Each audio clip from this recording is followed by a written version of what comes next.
the San Diego State Aztecs at Viejas Arenas. 7 p.m. You can catch that game on ESPN3 online or on your phone. I don't know. Whatever. I'll be watching. I thought about making the trip down, but the result against Stephen F. Austin most certainly, undoubtedly, changed my mind. Do I really want to waste gas and really want to get caught up in Southern California traffic on my way down? Is that what I really want to do and spend some more money on what probably won't even be that great of tickets? And then just to watch another mediocre performance? I hope I'm wrong. I hope by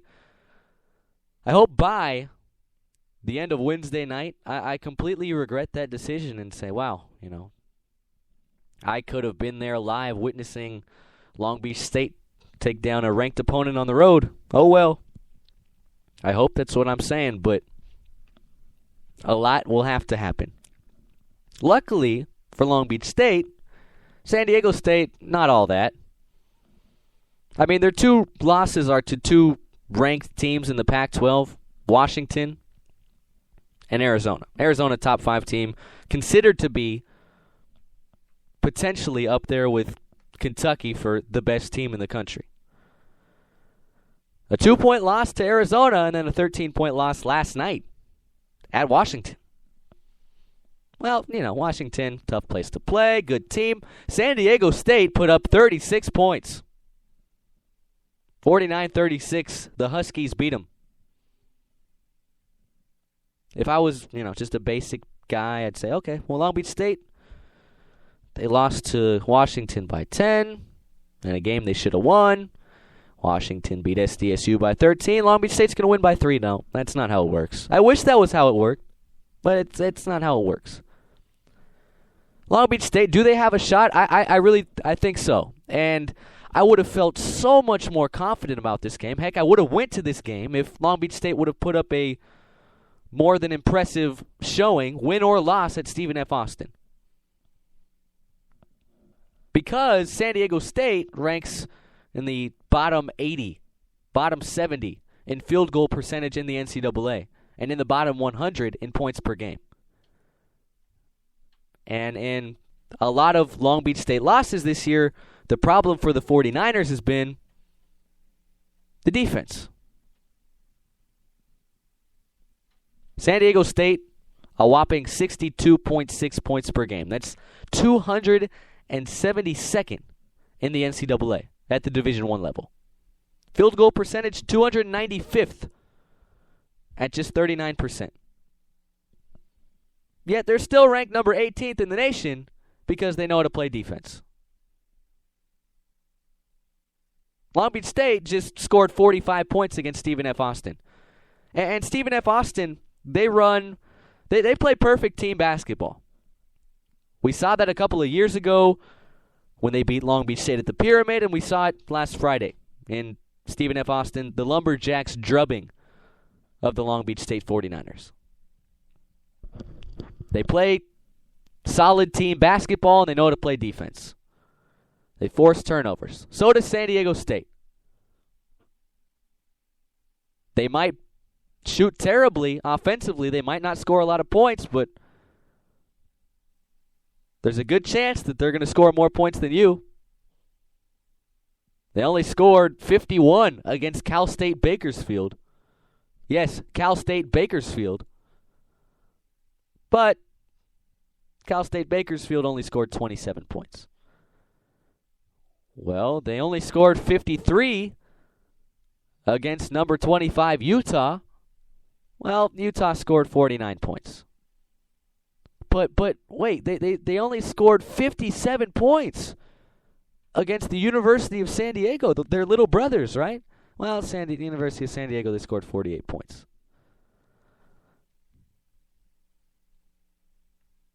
And their lone 2 losses, offense has killed them.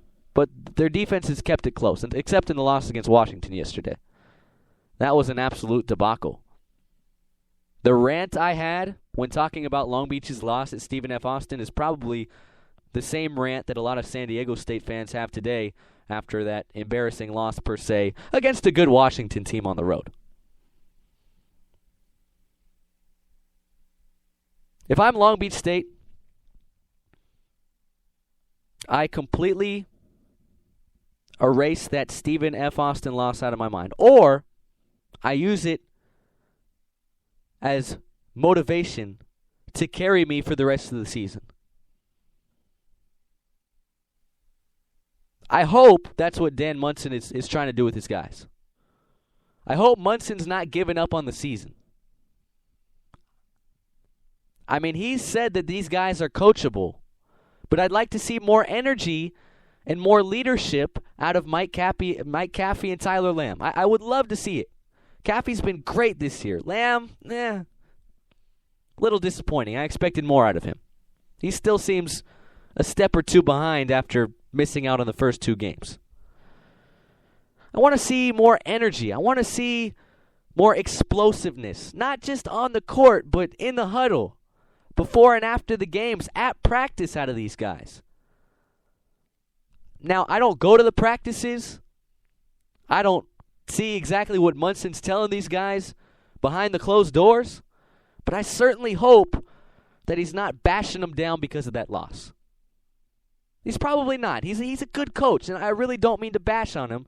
Although that loss was completely unacceptable to Stephen F. Austin, you got to erase it. You got to move past it, because if you let that loss linger on, you're going to get absolutely crushed in these next 5 games.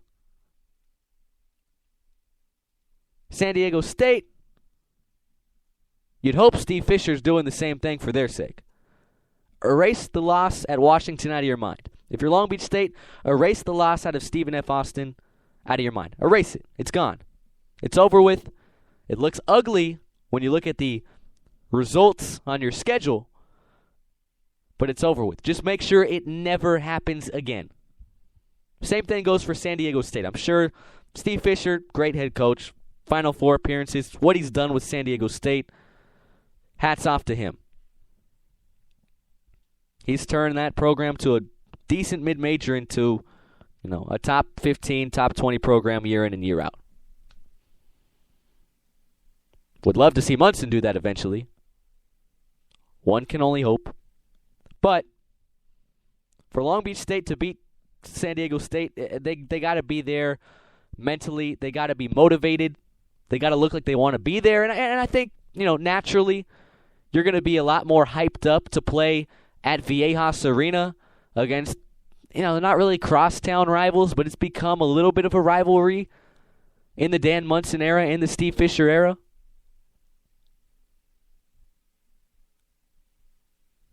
Right? Am I right? It's become a little bit of a rivalry. They came to Long Beach State 3-4 years back, and Long Beach State gave them a good game in the first half on homecoming. SDSU pulled away. One of the really disappointing losses in the final year of Casper Ware and company was that overtime loss at SDSU, where Long Beach State blew a big double-digit lead after the upset win at Pitt.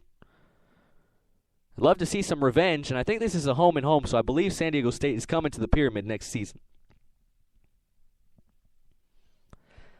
But the only advice I'd have for Long Beach State, if they want to win this game, if they want to pull the upset at San Diego State, send Viejas Arena home unhappy, or at least the Aztec crowd home unhappy. I think it's all mentally. It's all, if Long Beach State comes out flat, they're going to get killed. They're going to get ran over. Because you can guarantee that, or at least you can make a decent bet, at least I would, that San Diego State isn't going to score 36 points. They're going to score more than 36 points, more than 46 points, probably more than 56 points. Wouldn't be surprised if they scored more than 66 or 76. They're not a bad team. They're number 18 in the nation. But Long Beach State, I think, more talented than San Diego State, but I think San Diego State is coached a little better. I think San Diego State has more leaders on their team. I mean, the size is about this. These teams they're very identical in a lot of senses. Obviously, Long Beach doesn't play the defense that San Diego State plays, but I don't know. Defense wins championships. Say what you want about it, but I just can't see Long Beach State winning this game. And as much as I want it to be like that 1993 team that lost to VCU 95-61, then a couple days later, they traveled to Allen Fieldhouse and they take down number 1 Kansas State. Would be remarkable if Long Beach State, after the 29-point loss at Stephen F. Austin, could go on the road and beat San Diego State. I just don't see it happening. I'd be encouraged, and I hate to be kind of back to square one, but I'd be encouraged if Long Beach State gave San Diego State a good game. Because Long Beach State, they're not going to win at Texas. They might win at St. John's, but I doubt it. They might win at Syracuse, but I doubt it. And they're going to get their rear ends handed to them by Louisville. You'd have to think, right? So out of these next 5 games, in my opinion, it'll be bleak. Before the season began, I gave you my predictions. Long Beach State plays 16 non-league games, non-conference games, out-of-conference games. I predicted a 9-7 record. Well, they kind of blew that by losing to SFA and losing to Xavier the first time because those were a couple of wins I had. So at this point, if Long Beach State can win 1 out of the next 5 and stay competitive in the losses, it'll all be good the next time they're home to take on Division II Fresno Pacific on January 3rd. Right? I hope so. Long Beach State, best of luck. I mean, it's hellacious, like I mentioned. I can't see with the way they, and I know I hate to keep ragging on it. I hate to keep reiterating it. I just can't get that Stephen F. Austin loss out of my mind. That's why I can't wait for Wednesday to come and pass, because I am very interested to see how this team will respond to their first major adversity of the season. I mean, it was a tough loss to start the year at BYU, but, I mean, that was one of those losses where you were encouraged, and I was, frankly, a little surprised at how well Long Beach State played, especially without Travis Hammonds and Tyler Lamb. But if I got to give you keys to victory per se against San Diego State, play some defense, make sure that they stay at 39% shooting or even worse, come out pumped up, don't turn over the basketball, and please don't start Michaela Sal. Please. Coach Munson, it's almost like it's Peter Papa George all over again. And nothing against Papa George. He was a good leader on our team. He had some big trays in the win over Santa Barbara his junior year to send Long Beach State to the NCAA tournament. And I mean, he was your sniper off the bench, and when we started the first few games, did Papa George. But I mean, does Munson feel like he owes Michaela Sal something? I mean, I get that the guy is a practice hero per se, and that he drills everything in practice, but I drill 3-point shots when nobody's in my face too. And McKay's done a fine job. He does his job. He takes his 3-point shots and he makes about half of them. You can't ask for anything less. Except, maybe that he could play defense and do something else besides jack up the 3-ball. I think Branford Jones really deserves to start, as does Travis Hammonds, but for whatever reason, Coach Munson doesn't agree with me.